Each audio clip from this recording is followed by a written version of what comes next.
కనీసం కూడా సామాన్య ప్రజలకు అందరివన్నీ ఏదైనా మాట్లాడితే ఈసారి గత ప్రభుత్వ వైఫల్యాలు అది సరే మేము ఒప్పుకుంటూ వెళ్ళిపోతే కదా వాలంటీర్కి వెళ్ళిపోయింది కదా ఇప్పుడు ఏం చేస్తాం అలా దేనికైనా కారణాలు ఎత్తుక్కోవచ్చు. 150 కూర్చో కనీసం గొప్పలు మనులు మాకు ఇవ్వాల్సిన అవసరం లేదు. కనీసం లేని ఒక భారతీయుడు అలాంటి వాళ్ళకి కూర్చో కనీసం మీరు ఒక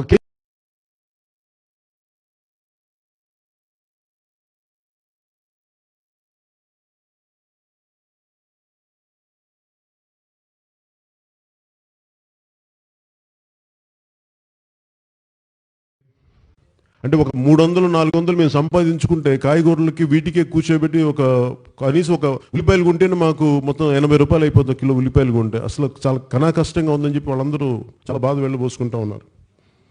ఇది చాలా బాధ కలిగించింది.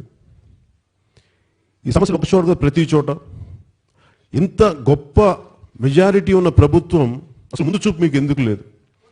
వచ్చి రాగానే మీరు కూల్చివేతలు కాంట్రాక్ట్ రద్దులు కాకుండా సామాన్య ప్రజలకు ఏం జరగాలి, రైతులకు ఎలా అండగా ఉండాలి, పసుపు రైతులకు మనం ఏం చేయగలం, వీటి మీద దృష్టి సారించలేకపోవటం వల్ల విలువైన 6 నెలల పైన కాలాన్ని కేవలం మనకి అంతకుముందు ముఖ్యమంత్రి ఇల్లుని ఎలా కూల్చాలి దాని మీద దృష్టి పెట్టేటప్పటికి ఇవన్నీ గాలి కొదిలేసి మీ ద్వేషం భవన నిర్మాణ కార్మికుల సమస్యల దగ్గర నుంచి రోడ్లు ఇన్ని లక్షల మంది పడిపోయి మీ దృష్టి అంతా కేవలం కూల్చివేతల మీద రద్దుల మీద ఉండటం వల్ల ఈ రోజున ఇంతమంది ప్రజలు బాధలతో అమితంగా నష్టపోతూ ఉన్నారు. అది దయచేసి వైసీపీ ప్రభుత్వం అర్థం చేసుకోవాలి. అలాగే ఏ మూలకెళ్ళినా గత పోరాట యాత్రలో రాయలసీమ వెనుకబాటుతనం గురించి మాట్లాడుతూ ఉంటే అసలు రాయలసీమ అనే వెనుకబాటుతనం అని చూస్తే మేము చాలాసార్లు మిగతా ప్రాంతాల్లో తిరిగినప్పుడు అసలు రాయలసీమలో పచ్చదనం ఉండదు, నీళ్లు ఉండవు, అవన్నీ మాట్లాడుతుంటే మేము చూస్తూ ఉంటే ఎక్కడికైతే రాజకీయ నాయకులు ఉన్నారో అక్కడ మటుకు చాలా సమృద్ధిగా నీళ్లు ఉన్నాయి, మిగతా చోట్ల నీళ్ళు రావట్లేదు. సమృద్ధిగా ఒక చోట చూస్తే అసలు ఇది రాయలసీమ అనిపిస్తుంది, పచ్చటి అరటి తోటలు ఉన్నాయి. ఇవన్నీ చూస్తే ఏంటంటే రాయలసీమ ప్రాతినిధ్యం వహించే నాయకులు ఎంతసేపు రాయలసీమ వెనుకబాటును సాకుగా చూపించి ప్రజలకి కష్టాలు పెట్టి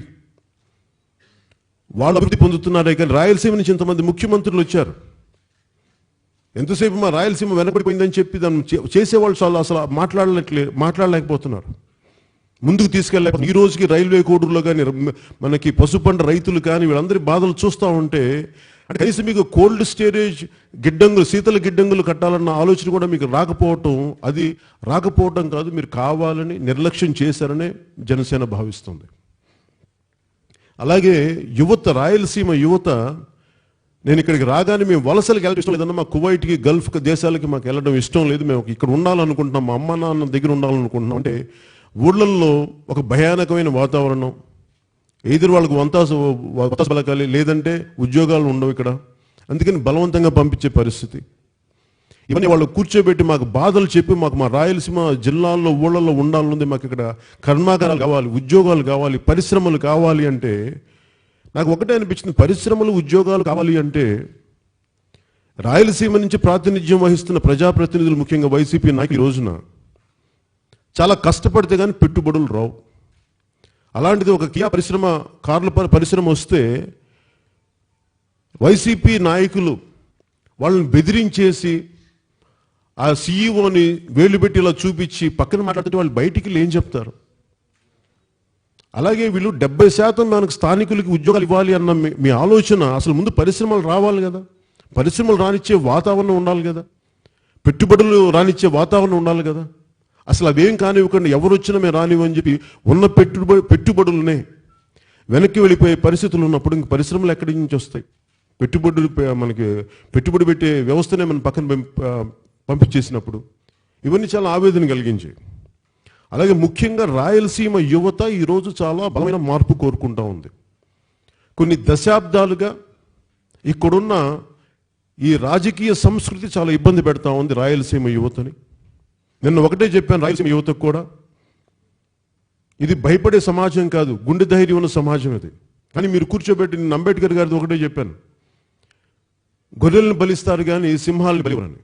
అలాగే రాయలసీమ యువత ధైర్యంతో ఉండి మార్పు కోసం నిలకడగా పోరాటం చేస్తే